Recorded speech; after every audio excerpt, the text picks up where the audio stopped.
Subscribe now and press the bell icon. Never miss an update. स्वागत है आपका अपने चैनल एजुकेशन गुरु में। जैसा कि आप लोग को पता है कि हम लोग टीचर बहाली की तैयारी कर रहे हैं जो राजस्थान में हो रही है। इसी में हम लोगों ने गौतम बुद्ध और गौतम बुद्ध के उपदेशों के बारे में पढ़ा था। आज हम लोग उससे आगे चलते हुए 16 महाजनपदों के बारे में पढ़ेंगे।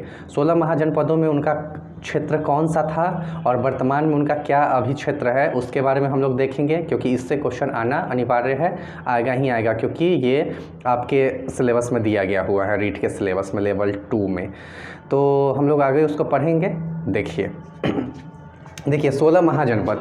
तो 6ठी शताब्दी जो थी उसमें जो नागरिक क्रांति हुई थी या नगरीय क्रांति हुई थी उसी को 16 महाजनपद के बारे में हम लोग जानते हैं। यहाँ पे जनपद का अर्थ क्या होता है? छोटे छोटे ज़िलों को हम लोग जनपद के रूप में जानते हैं। तो छोटे छोटे जो ज़िले थे, राज्य थे, उस समय का राज्य हम लोग मान सकते हैं, उसी को हम लोग छोटे छोटे ज़िले मिलकर एक राज्य का निर्माण करते थे जिसको महाजनपद बोला जाता था।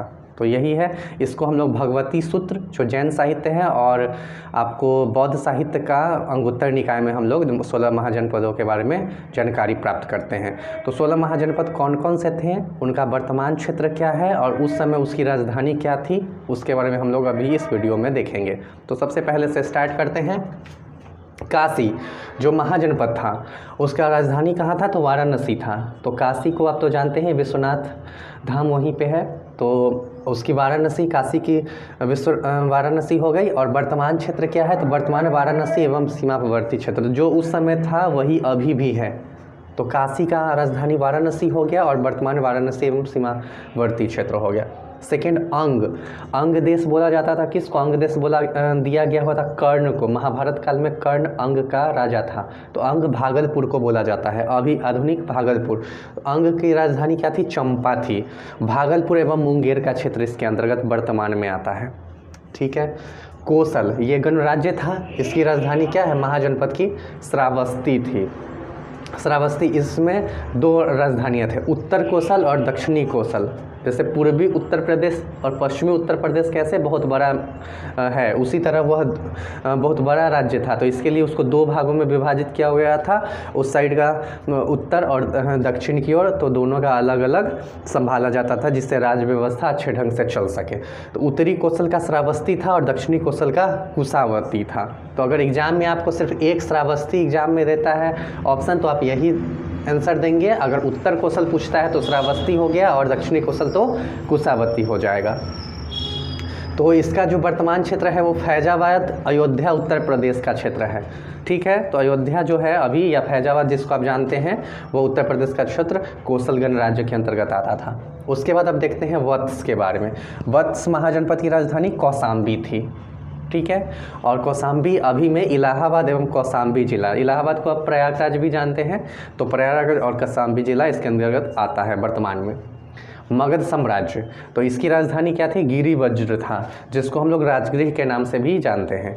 तो और इसका जो वर्तमान क्षेत्र है वो पटना व आसपास का क्षेत्र है। पाटलिपुत्र, पटना जो है वो और उसके अगल बगल का क्षेत्र आता है। किसके अंतर्गत आता है? तो मगध के अंतर्गत आता है। और सबसे बड़ा साम्राज्य मगध ही आगे चल के बनता है। ठीक है। उसके बाद बज्जिकांचल से आप लोग देख सकते हैं, बज्जिका एक भाषा भी होती है। तो बज्जी जो महाजनपद था वो वैशाली उसकी राजधानी थी और लिच्छवी इसका बहुत बड़ा गणराज्य था। तो समझिए लिच्छवी गणराज्य की राजधानी क्या हो गई? वैशाली हो गई। उसको बज्जी से भी हम लोग डिनोट करते हैं। तो इसका जो क्षेत्र है वो वैशाली व मुजफ्फरपुर के आसपास का क्षेत्र है, ये बिहार में आता है। ठीक है। अब जाते हैं मल्ल। तो मल्ल जो देश है या महाजनपद है उसकी राजधानी क्या थी? तो कुशीनगर थी, जिसको दूसरा नाम कुशावती के नाम से भी जानते हैं। तो मल्ल की राजधानी कुशीनगर या कुशावती। और ये कौन सा क्षेत्र के अंतर्गत वर्तमान में आता है? तो गोरखपुर व देवरिया का क्षेत्र इसके अंतर्गत आता है, अभी के समय का है वो। ठीक है। अब मत्स्य गणराज्य के बारे में देखते हैं। तो मत्स्य का क्या है? विराटनगर है। ठीक है। और आधुनिक राजस्थान का कुछ क्षेत्र इसके अंतर्गत है। तो आप अगर राजस्थान के रीट की तैयारी कर रहे हैं तो आपसे तो मत्स्य के बारे में ज़रूर ही पूछेगा कि मत्स्य की राजधानी क्या थी या आधुनिक क्षेत्र कहाँ पे उसका स्थित है, तो आप राजस्थान का देंगे। कुरु जो क्षेत्र था उसका इंद्रप्रस्थ उसकी राजधानी थी। कुरु को मान लीजिए आप कौरव से मान लीजिए, और उन लोग का लड़ाई क्या चीज़ के लिए था, तो इंद्रप्रस्थ के लिए था, और इंद्रप्रस्थ क्या था, दिल्ली अभी का क्षेत्र है। तो कुरु की राजधानी इंद्रप्रस्थ, जिसको योगिनीपुर के नाम से भी जाना जाता है, हरियाणा, दिल्ली व मेरठ का क्षेत्र इसके अंतर्गत आता है। अब लोग हम चेदी राजवंश के बारे में देखते हैं। तो चेदी जो महाजनपद है उसकी राजधानी क्या है, शक्तिमती है, और इसका जो वर्तमान क्षेत्र है वो वर्तमान बुंदेलखंड का क्षेत्र इसके अंतर्गत आता है। तो चेदी की राजधानी हो गई शक्तिमती और वर्तमान बुंदेलखंड का क्षेत्र हो गया इसका आंसर। अब अस्मक जो है उसका राजधानी हो गई पोटिल हो गई, और दक्षिण भारत का भूभाग हो गया, मतलब एक ही महाजनपद था जो दक्षिणी भाग में स्थित था, और वो कौन सा था, तो अस्मक था, जिसकी राजधानी पोटिल थी। तो एग्जाम में आपसे क्वेश्चन पूछा जा सकता है कि कौन सा एकमात्र महाजनपद था जो दक्षिण भारत में था, तो अस्मक था जो दक्षिण भारत में था। ठीक है। अब सूरसेन की राजधानी क्या है, तो मथुरा है, और ये कहाँ पे है, तो पश्चिमी उत्तर प्रदेश का भूभाग। ठीक है। तो पश्चिमी उत्तर प्रदेश का जो भूभाग है वो मथुरा के अंतर्गत आएगा, और सूरसेन की राजधानी मथुरा हो गई। अब आगे का देखते हैं अवंती के बारे में। तो अवंती की राजधानी उज्जैन है।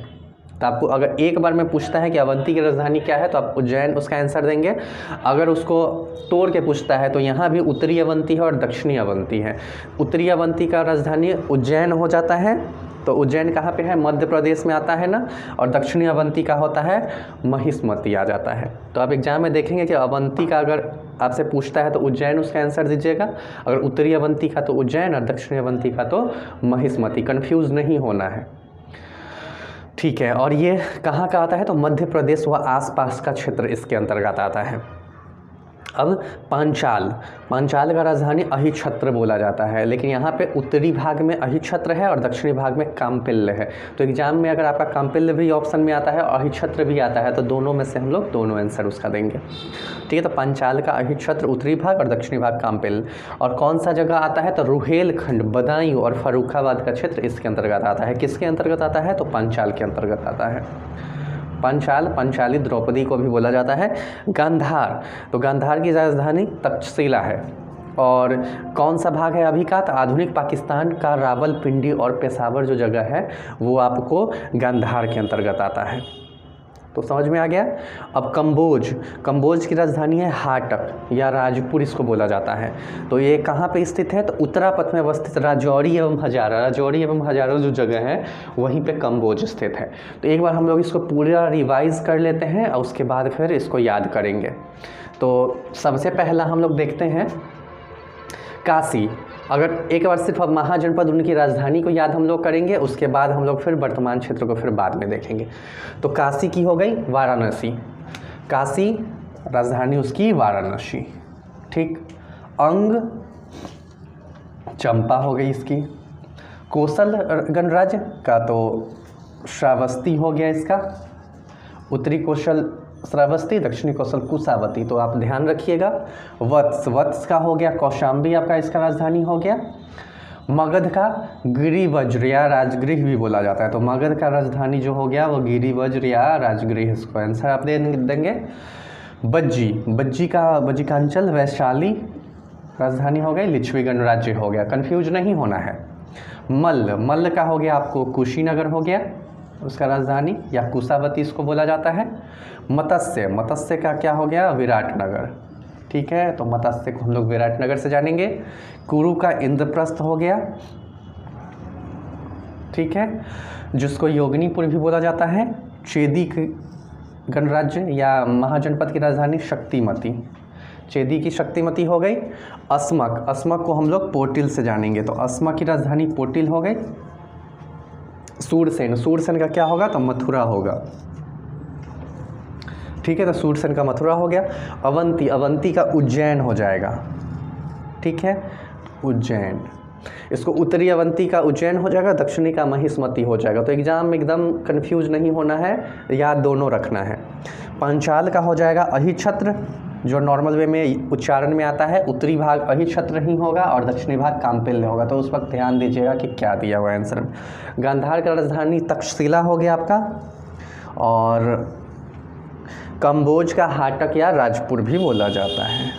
ठीक है। एकमात्र दक्षिण भारतीय ये क्या है, तो आपका अस्मक हो गया जो दक्षिण भारत का है। ठीक है, तो ये ध्यान देना है।